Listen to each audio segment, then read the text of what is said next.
Senior Fellow at the Institute and Director of the Hudson Center for Defense Concepts and Technology. I'm here with Dr. Dan Pat, also a Senior Fellow at the Institute. And we're honored today to have with us Congressman Seth Moulton of Massachusetts' 6th Congressional District, a former Marine. Congressman Moulton served 4 tours in Iraq, where he served as an infantry platoon leader, as well as being an advisor to General David Petraeus and working with senior Iraqi government officials during the time after the invasion of Iraq. Following his service in Iraq, Congressman Moulton left the service and went to Harvard Business School, where he graduated along with the Kennedy School of Government. And from there, he went on to be the managing director of Texas Central, which aims to be America's first high-speed rail line. Now in his 5th term in Congress, he is on the Armed Services Committee, the House Armed Services Committee, which is relevant to our discussion here today, where he serves on the Cyber Innovation Technology and Information Systems Subcommittee, as well as on the Strategic Forces Subcommittee. And he led the co-chaired the Future Defense Task Force, which we'll talk a little bit about today. He also serves on the House Budget Committee and the House Transportation Committee. Thank you very much for being with us today, Congressman Moulton. It's great to be here. Thanks for having me. So just to lead off, I mean, obviously what's in the news right now is Ukraine and the war in Ukraine and progress there on the part of the Ukrainian army. Question is, Ukraine has been very successful of late in pushing Russia back and seems poised to potentially go further and make progress into potentially the areas of Ukraine that have been held by Russia for a long time, even before the beginning of this invasion. And a concern on the part of the administration and others is the potential for escalation if Ukrainians are able to go into Crimea or into the Donbass, which Russia has said are Russian territory, and that they'll respond accordingly. Do you think that this concern is well-founded? We need to be thinking about negotiated settlement to the operations in Ukraine, or do we need to think about maybe a different approach to try to bring this conflict to some kind of resolution? Well, it's a great question, Brian, and it's really central to the war effort. I mean, the administration is walking a fine line between helping the Ukrainians defeat Russia. I think we've learned by now that if we don't stop Putin here, he's going to go somewhere else next. We thought he might stop after Crimea. We thought he might stop after Georgia. Who knows what's next if he can eke out a win in Ukraine? But walking a line between defeating Russia so that doesn't happen and starting World War III, which is not unreasonable. I mean, the Russians have in their doctrine the use of tactical nuclear weapons. I've seen through exercises how quickly that can escalate into a full-on nuclear war. That is not fear-mongering or exaggeration to say that that is a risk literally for humanity.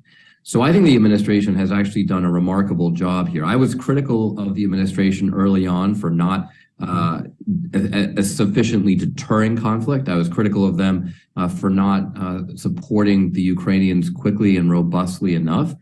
But I do think this is an aspect of the conflict, arguably the most important aspect, that they've really handled quite well.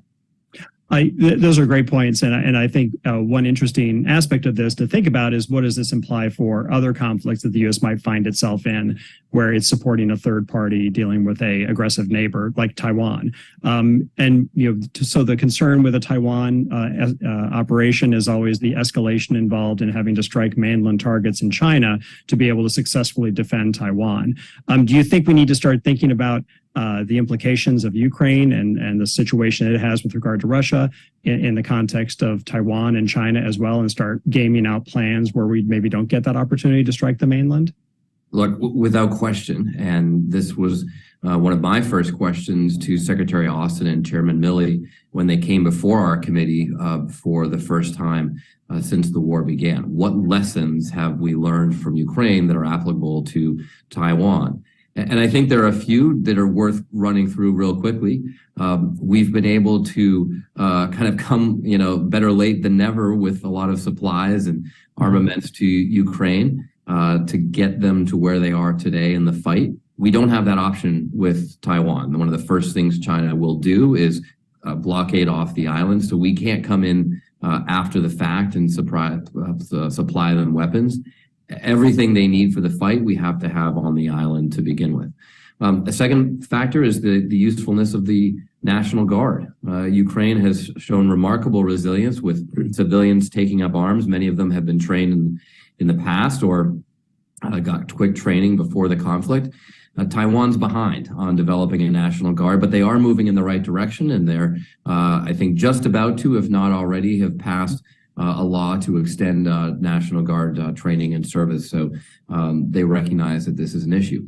The third lesson is the value of asymmetric weapons. You have $1,000 drones taking out $50 million tanks, and that's something that and don't quote me on the exact price of a tank. I might have that wrong, but you get the point, which is that asymmetric capabilities are absolutely critical. I think Taiwan has a history of wanting very traditional capabilities, and we've got to make sure that they beef up on the asymmetric capabilities that are winning wars.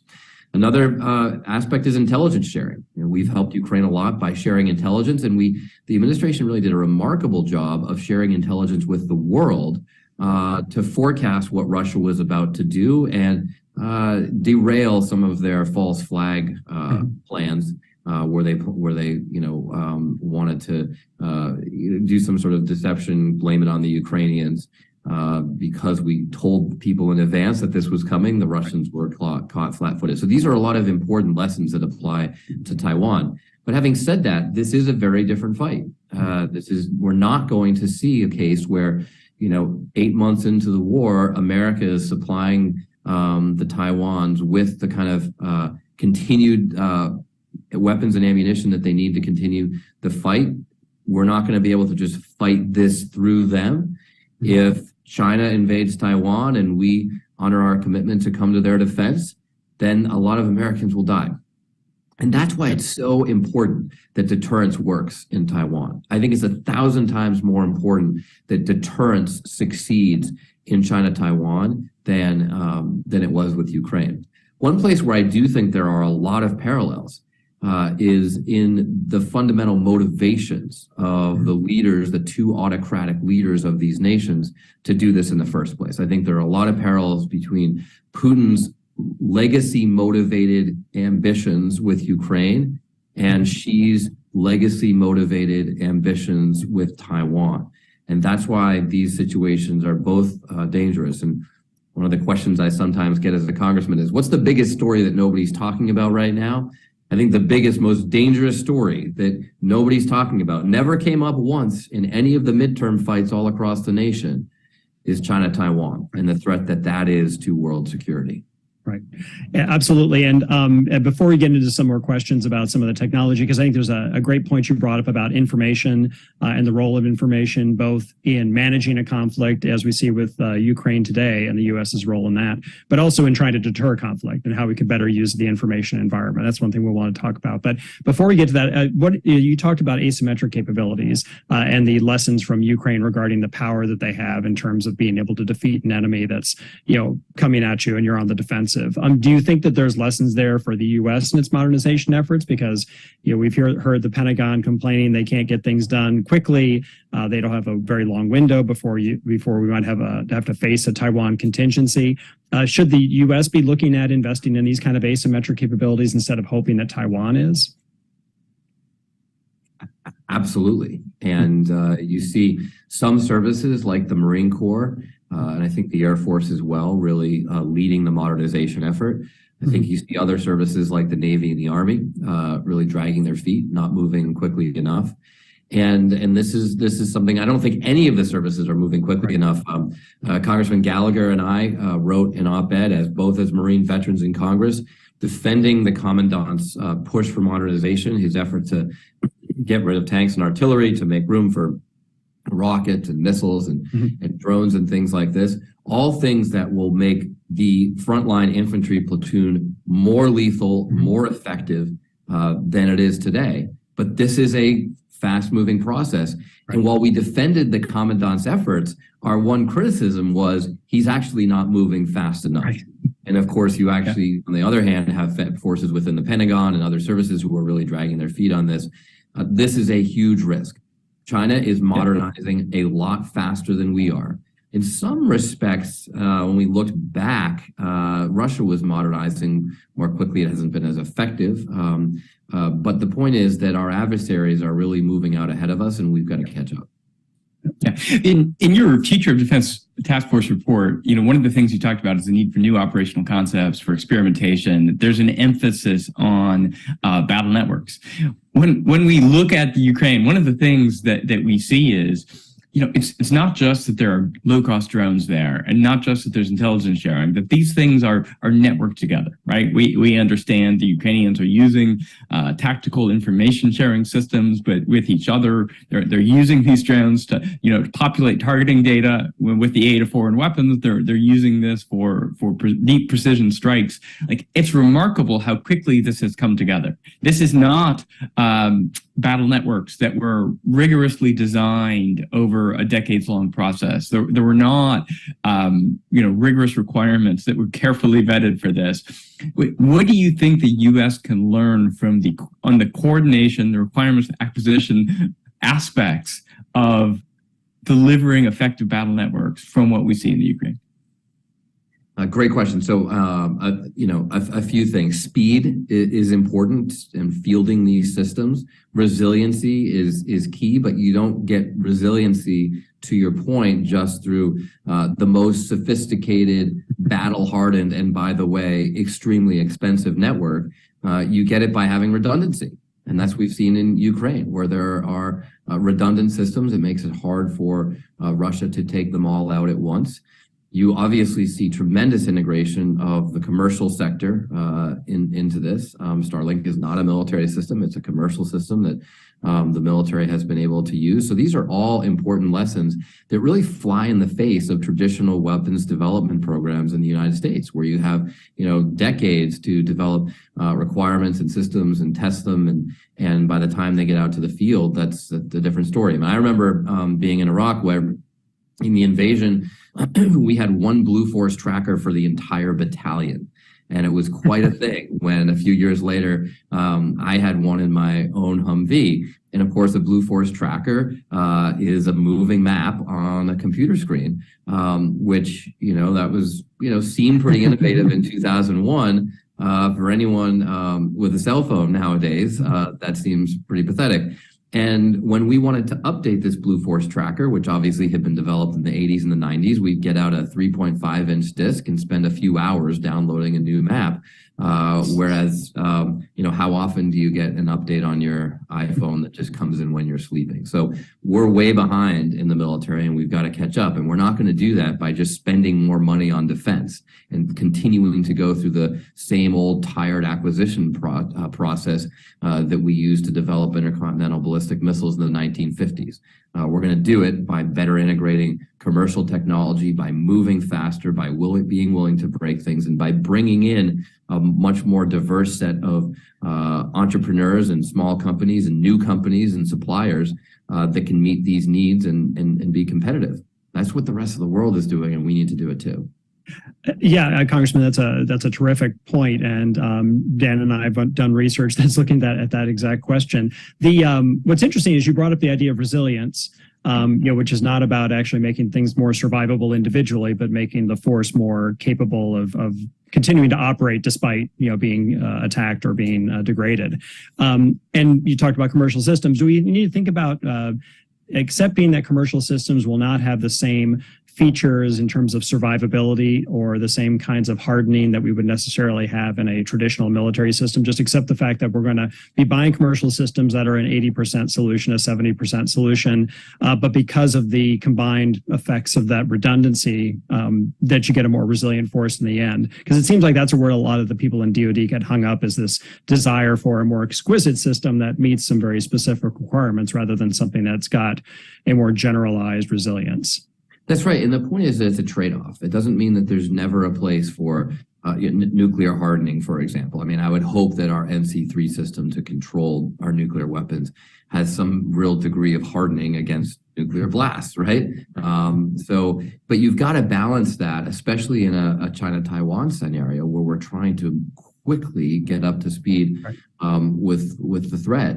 You got to balance that with the time that it takes. The trade-off, you can spend 5 years, 10 years even designing a super hardened system that might actually be very hardened. But 10 years from now, it's also just completely out of date because technology moves so quickly. Right. And you're not taking advantage of that commercial innovation somebody else is paying for. That's right. Yeah. On that topic of commercial innovation, Congressman, an area you've been focused on is artificial intelligence and its incorporation into defense systems. Its progress here has been slow in the department. What have we learned? We learned that, machine learning, first of all, depends on access to data sets, and this really basic foundational problem is really hard, right? It can be hard because of security. It can be because of outdated IT systems. It could be ownership struggles and parochialism.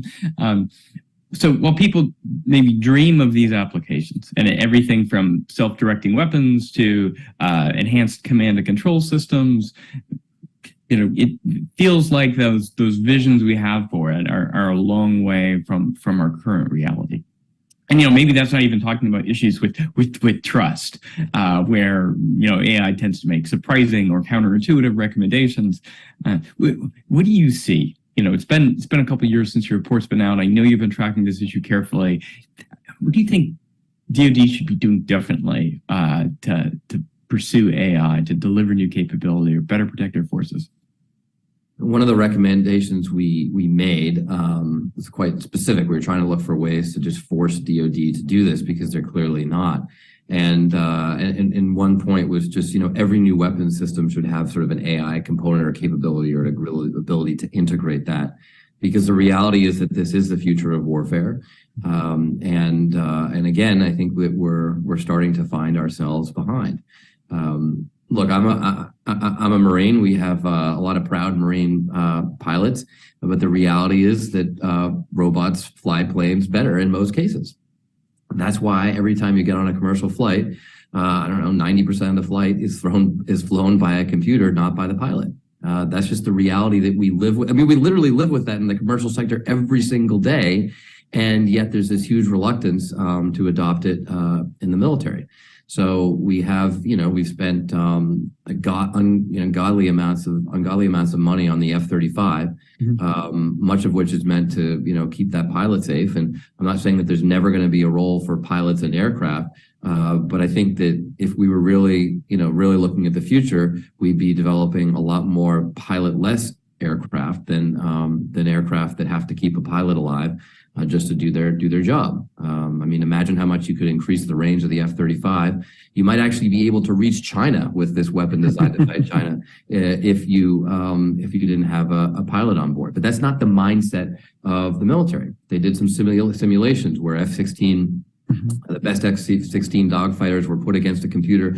The computer won every time. And I heard a pilot make an excuse, say, well, the thing is that the turns that these computers were taking, they would probably, the G-forces would be so great that they'd probably knock a pilot out. Well, first of all, that's just patently not true, because obviously a constraint that they put on the model is to not have G-forces too great for the pilot. But an even better model would not have that restriction, because it would not have a pilot flying the plane.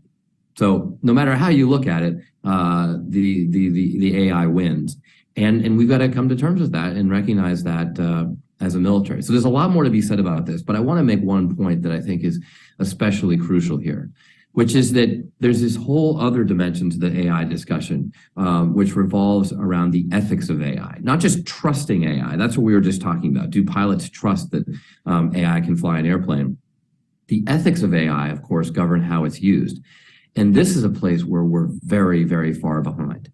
Coming out of World War II, when we developed the first nuclear bomb, there was a tremendous concerted international effort, in many cases led by the very scientists who developed these weapons, to constrain their use, to prevent nuclear proliferation, to establish international norms, conventions, and treaties to limit the use of nuclear weapons. It's a regime that's been remarkably effective. There hasn't been a nuclear weapon used since 1945.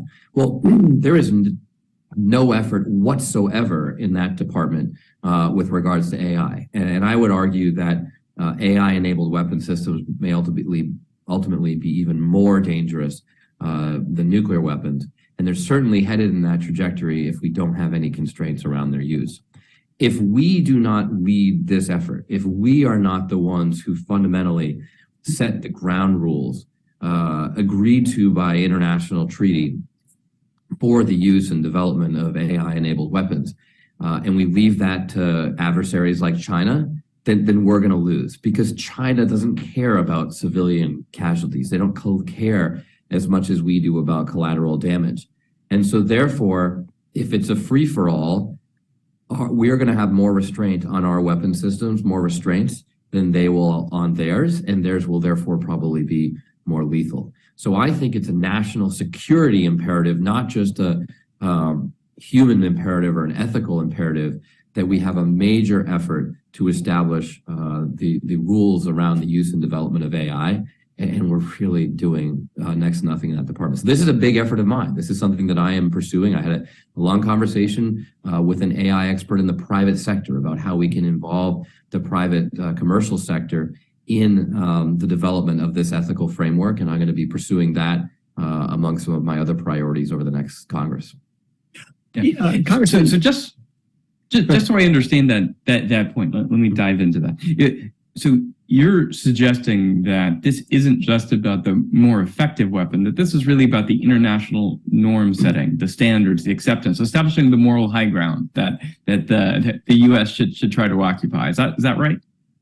That's right. And look, I think you can win this argument by simply saying that, AI weapons could take over the world. That's not a crazy science fiction future. That might be in 50 or 100 years that we get to that point. And so literally for the survival of humanity, we should have these rules, just like for the survival of humanity, we have agreements and restrictions around the use of nuclear weapons. But there is this other dimension, which I think is more immediate, which is that we want these rules to work in our favor. The Intermediate Nuclear Forces Treaty has been oft criticized because, hawks think that this really limited our development of these weapons that now some of our adversaries have. Of course, China has developed these. They're outside the treaty. Russia has developed them in spite of the treaty. But for a very, very long time, having this treaty not only limited the overall number of weapons in the world, which makes us all safer, but it actually gave us a great advantage, because Russia had ground-based intermediate range weapons that were scrapped because of the treaty. We had submarine-based weapons that could fill that gap that Russia really didn't have. So essentially, the treaty made everybody a little bit safer, but it also gave us a strategic advantage. And that's how we should think about these things.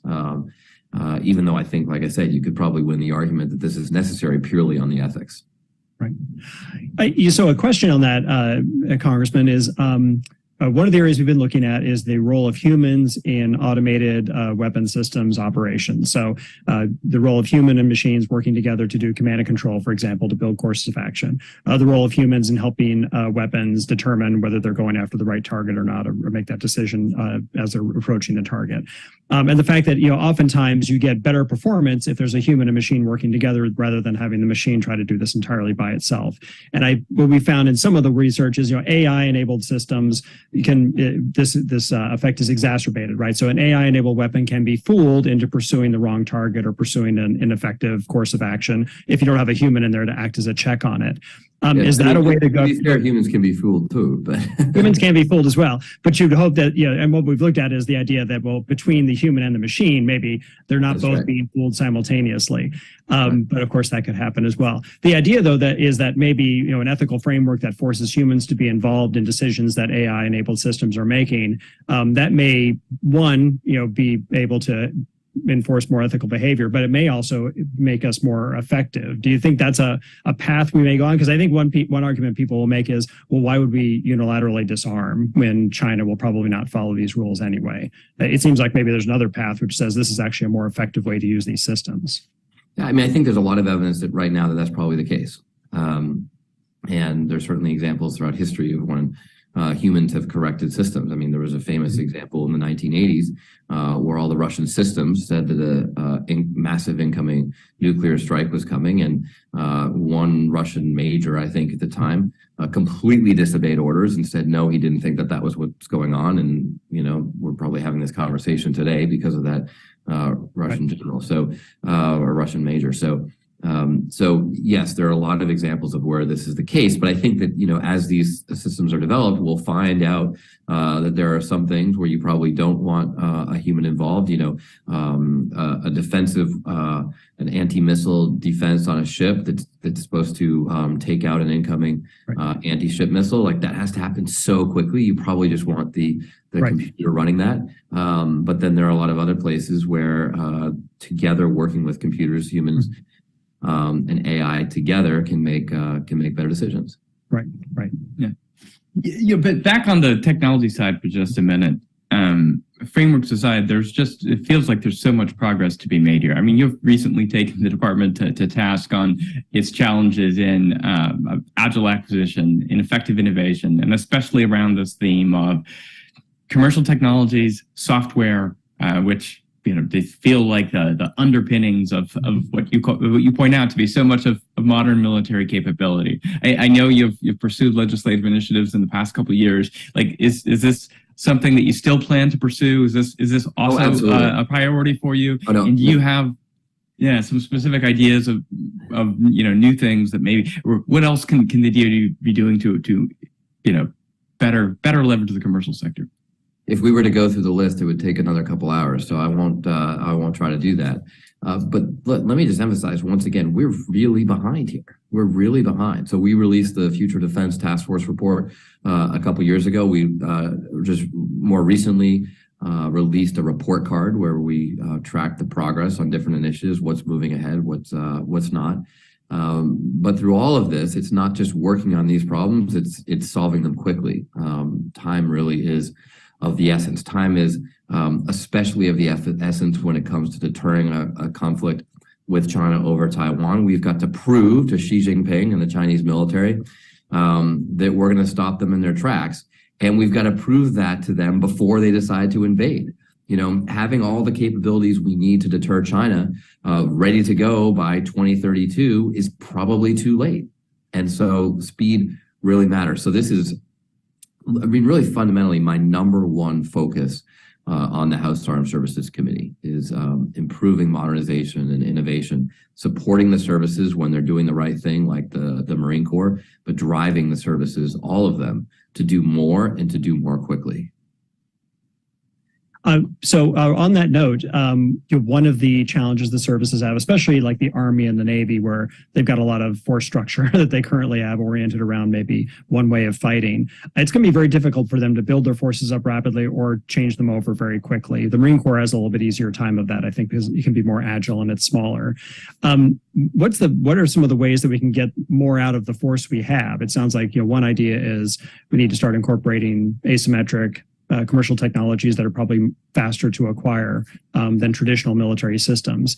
Are we looking at is JADC2 or the ability to recompose forces into new and more innovative ways and more creative ways? Is that part of it? Or what are the ways that we can take the force we have and better employ it?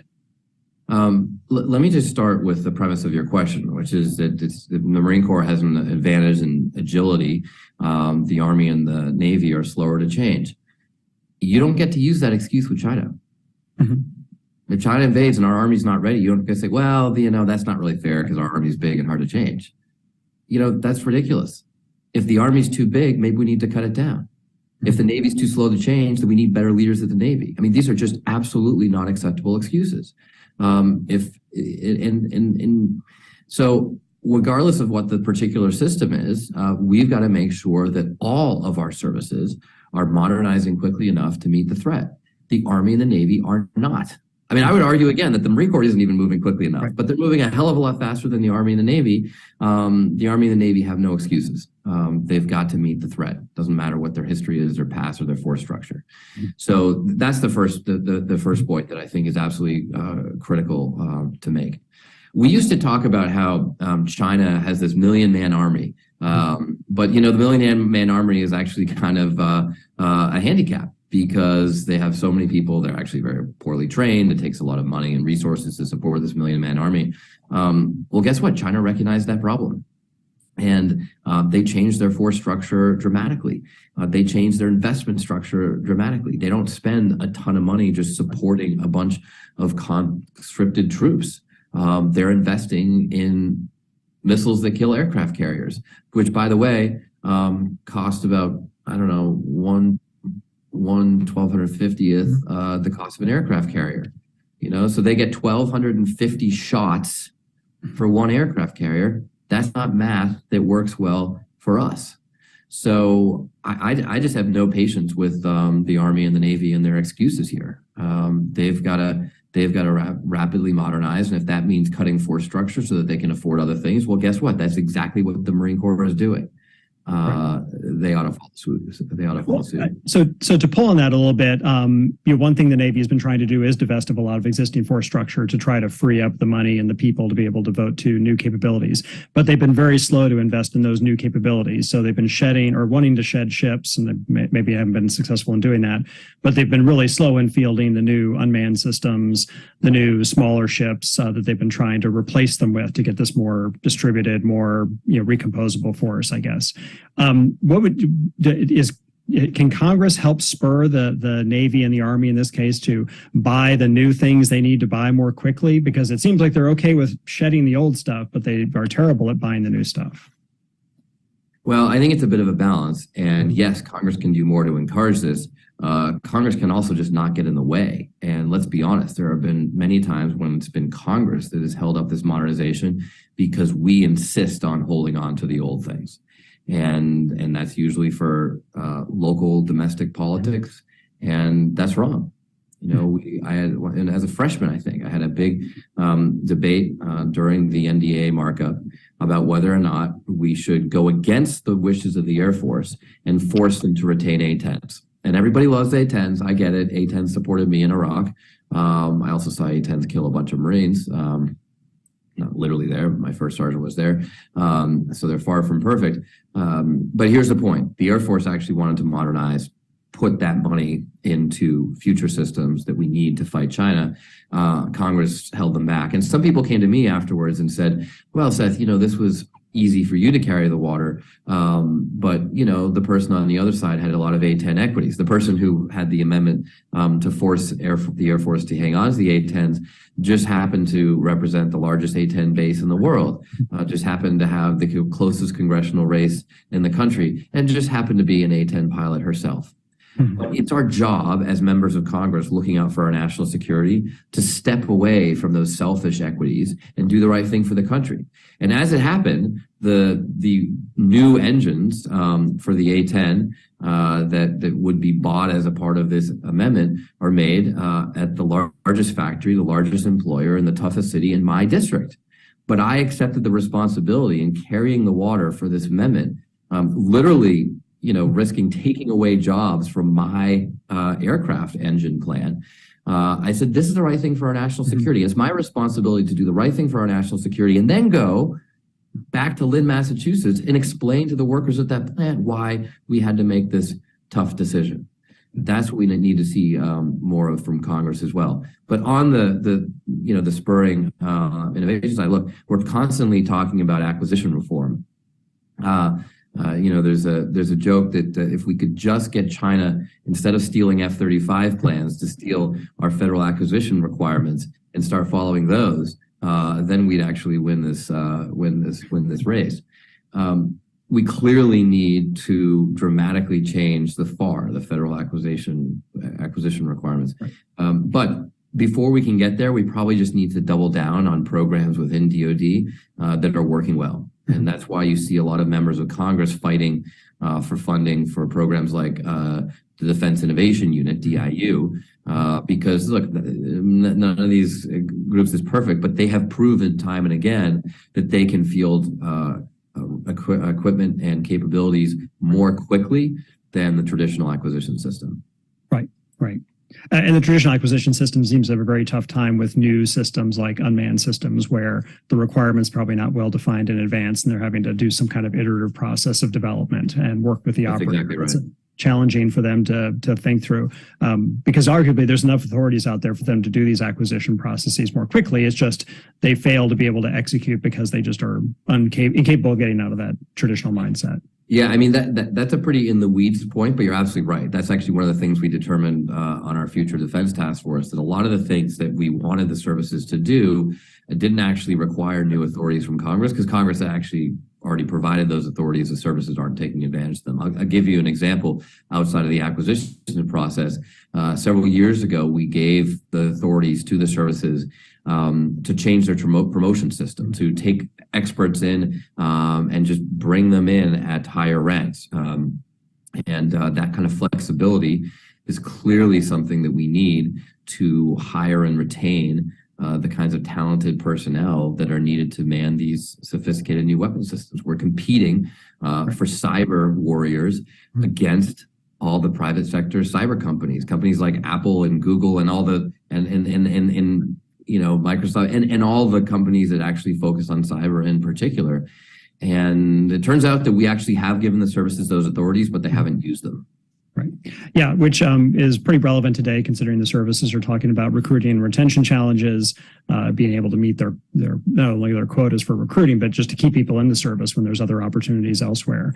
And I guess it goes also back to your point about commercial. So is a way that DoD could maybe help fill this gap in terms of technical expertise, leveraging commercial providers for services in cases where it would have previously been something the government did itself, but maybe we need to shift that to a commercial provider that we can have, building the software that puts together a force package downrange, as opposed to doing that upfront in the acquisition process. Yes, I mean, the quick answer is yes. We definitely need to do that. Leveraging commercial suppliers is another way to say contracting out, which is not always what we want to do. I mean, I think that the degree to which, for example, we have contracted out security, we have a lot more military contractors doing the jobs of our troops, is not fundamentally healthy for our democracy or effective for our national security in the long run. So I think there are places where we've got to be careful about this.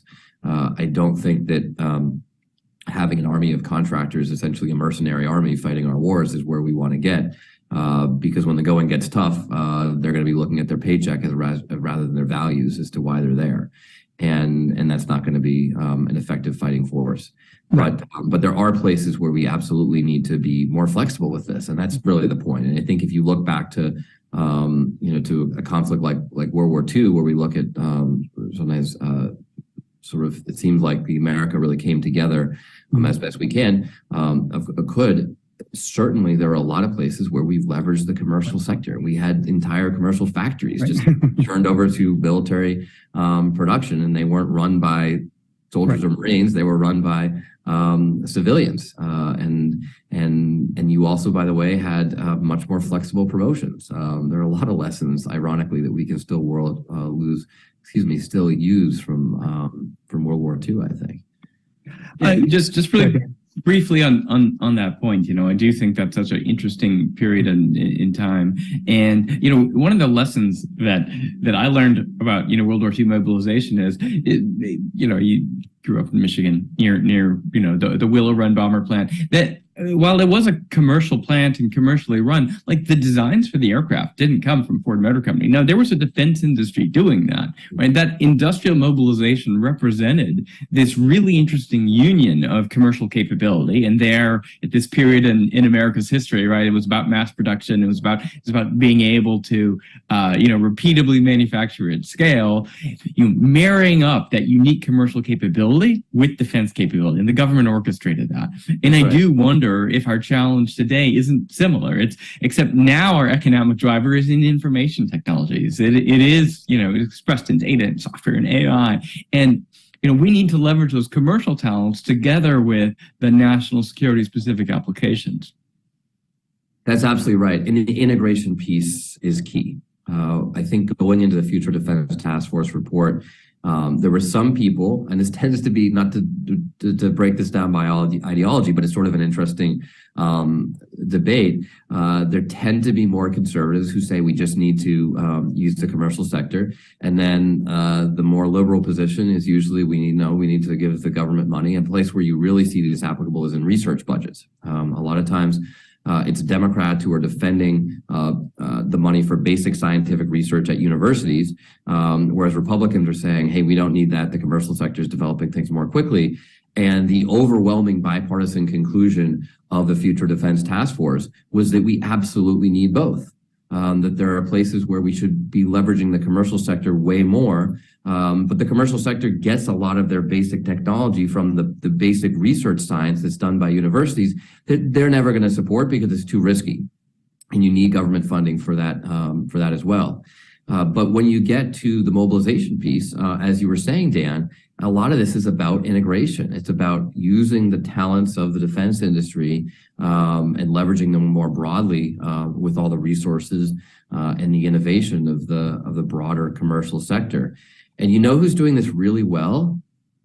China. China's doing it really well. And they have some advantages because if you're a company in China and the government says jump, you're going to jump. And we don't want that system fundamentally, but we've got to recognize that that's our competition. That's our threat right now. And if we're not integrated as well as they are, we've got to realize that we're going to have to do better if we want to win this race. Yep. Well, I think that's a terrific point to end on, Congressman Moulton. That's really the heart of the discussion we were trying to have, is this idea of how do we better leverage the commercial sector to innovate in the Department of Defense and improve our military and modernize. So thank you very much for your time today. Thank you for being with us and giving us your insights. Thank you very much. I appreciate it. We appreciate Congressman Moulton being here, and also thank you, David Altman, for producing this. And from the Hudson Institute, I'm Brian Clark. Have a great day.